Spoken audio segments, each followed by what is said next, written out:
God, I think I'm gonna be like JT and just have my shirt off like this entire video.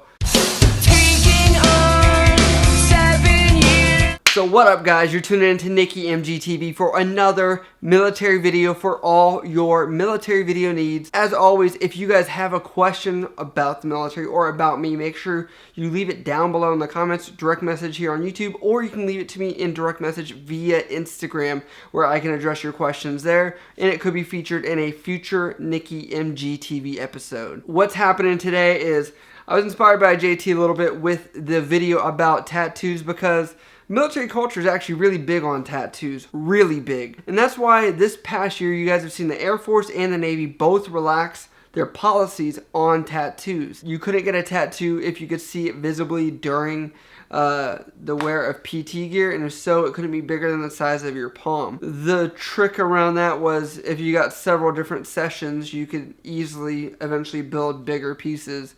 But the rules of that, I felt, from my experience of seeing other people get it done, were not very strict. And if so, you could always just put in a request sheet, and normally that was approved if you wanted something on your legs or whatever. However, that has changed. So the new policy right now for the Navy is actually the best policy, and I want to give a shout out. If you guys get in the Navy, you could be stationed here in Guam. If you don't know where that's at, you guys should probably go check it out. It's a small island in the middle of the Pacific. Went there as my ship passed through.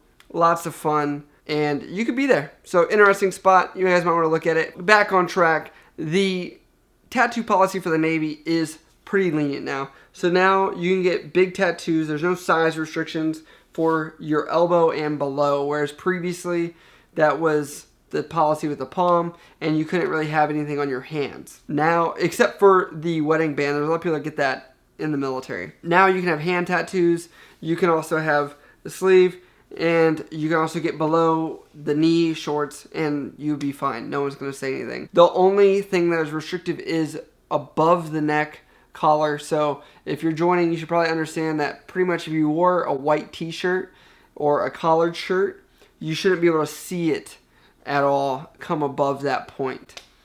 Now, this tattoo policy is awesome because what that meant was before, if you had tattoos below the elbows, you couldn't be a recruiter or you couldn't be a recruit division commander because it was seen as an image issue. But now there was this realization that they were letting people that were highly qualified not able to do all the jobs that were available. What you're going to learn is there's more people that have tattoos than don't in the military culture. There's a lot of people that do get a lot of Navy tattoos.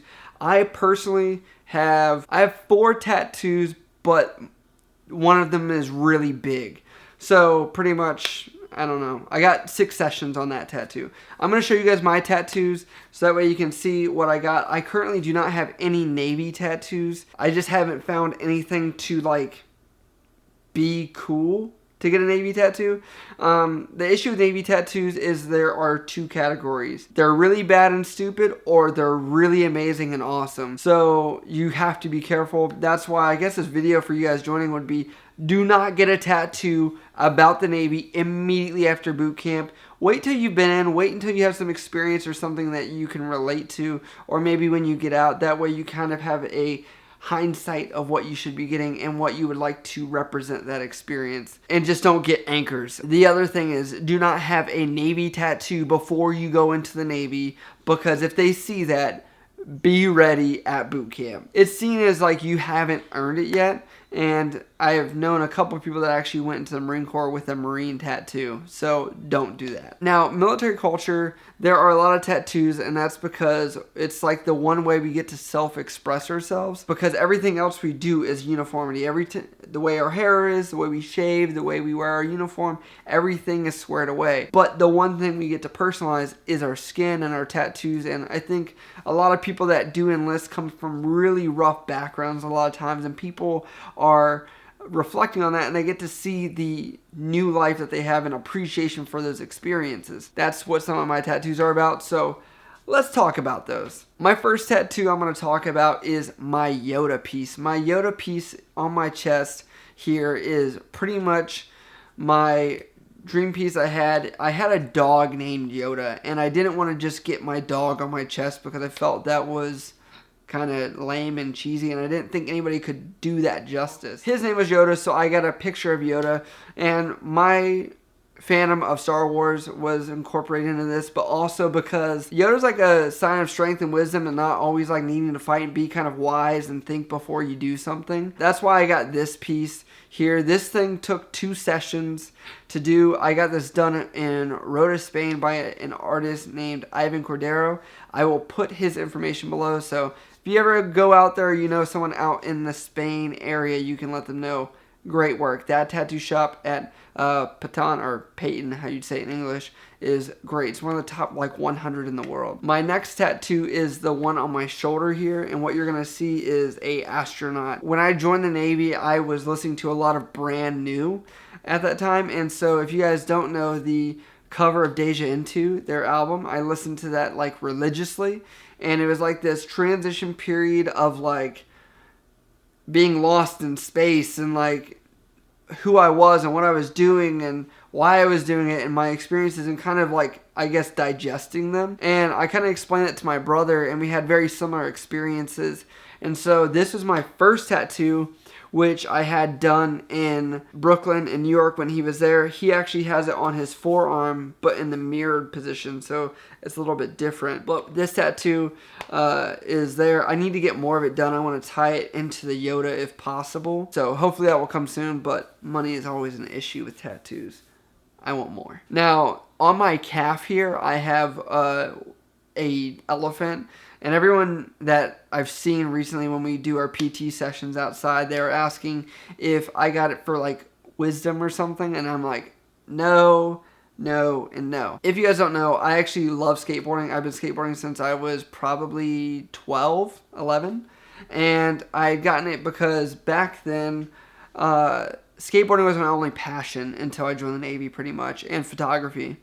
And so what happened was I got it as a resemblance of the Powell Peralta skateboarder logo. This is Mike Vallely's deck logo, the skateboard deck, and that was his logo, and I put it on my calf because I felt like that representation of that era was like a pure love. There wasn't anything besides just skateboarding. It felt like it's at its rawest form and kind of the grassroots, and that's what I think of when I come to skateboarding and what I associate with the love and passion of it. Because when that deck had came out and when that company was big, it was when skateboarding was not at its peak. Like right now you have Nike and Adidas and stuff in there with skateboarding and a lot of big names, and it's kind of popular to do that, but at this point it wasn't. I felt like that's why I should give tribute to that, and I felt like that was the pure love of skateboarding. The last tattoo that I have is on my back.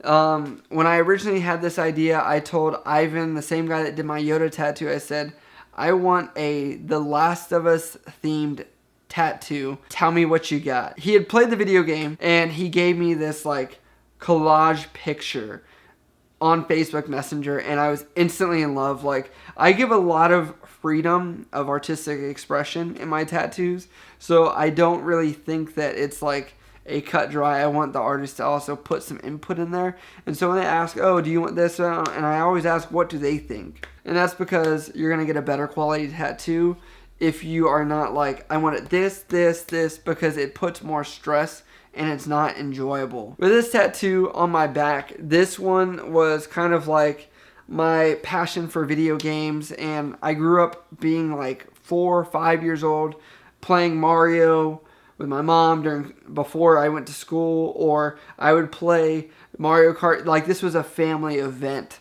and so that's what took me back to this. The other reason why I did it is because it's kind of representative of my brother. If you haven't played the video game, the male character there he takes in Ellie, which is during this apocalyptic period, which my brother took in my nieces and my sister-in-law, and he wasn't doing so well before, but I felt like with that transition it changed him.